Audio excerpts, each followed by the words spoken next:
विश्व हिंदू परिषदर युव आयाम बजरंग दल ओडिशा तरफ प्रतिवर्ष अमरनाथ यात्रा आयोजन कर जुलाई 29 रु अगस्त 7 तारिख पर्यंत यह यात्रा आयोजन हो। यह यात्रा रे गंजाम जिलूर 40 रु अधिक कार्यकर्ता अंशग्रहण करेंगे बोली एक सांबादिक सम्मेलन में शिल्पांचल स्थित बजरंग कार्यालय परिसर में सूचना दी जाइथिला। एथिरे संयोजक राजीव नेत्र खाड़ंगा, श्रीनिवास आचार्य, डॉक्टर सामरेन्द्र साहू, केदारनाथ पंडा, अजय बेहरा, चंदन स्वाई, विक्रम सेठी समेत बहु कार्यकर्ता उपस्थित थे।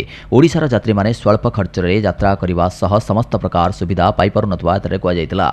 आमे भारतीय, आमे एक, आम देश एक भवारी नहीं यही चेष्टा विश्व हिंदू परिषद तरफ आयोजन कर सूचना दी जाइथिला।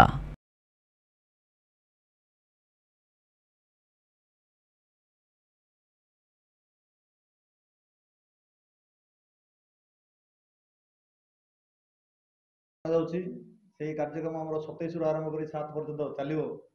आमर ये कार्यक्रम गंजाम जिलार तथा ओडिशार ब्रह्मपुर 40 जन तासह ओडिशार 700 जन यात्रा रे सामिल होवार कार्यक्रम रही। केन्द्र रे ये जो कार्यक्रम आयोजन करा जाउछि एथिरे आमर केन्द्र बजरंग दल, विश्व हिंदू परिषद एम सब अलग अलग आम डेट देते। 1 तारिख दिन आमर ओडिशार यात्रा बोलिक आमर तारीख धार्य होइछि। 1 तारिख सुधा ब्रह्मपुर, गंजाम तथा ओडिशार आमर जो 700 जन कर्मकर्ता अच्छा।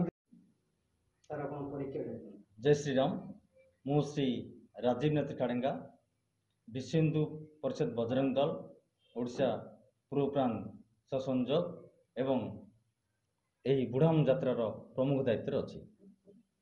कौन कहे यात्रा के उद्देश्य कौन बाहर के यात्रा आरंभ होगा और केते दिन यात्रा? ये यात्रा आम 29 तारिख ओडिशा बाहर ओडिशा 700 संख्यार आमर कार्यकर्ता समर्पित कार्यकर्ता बाहर एवं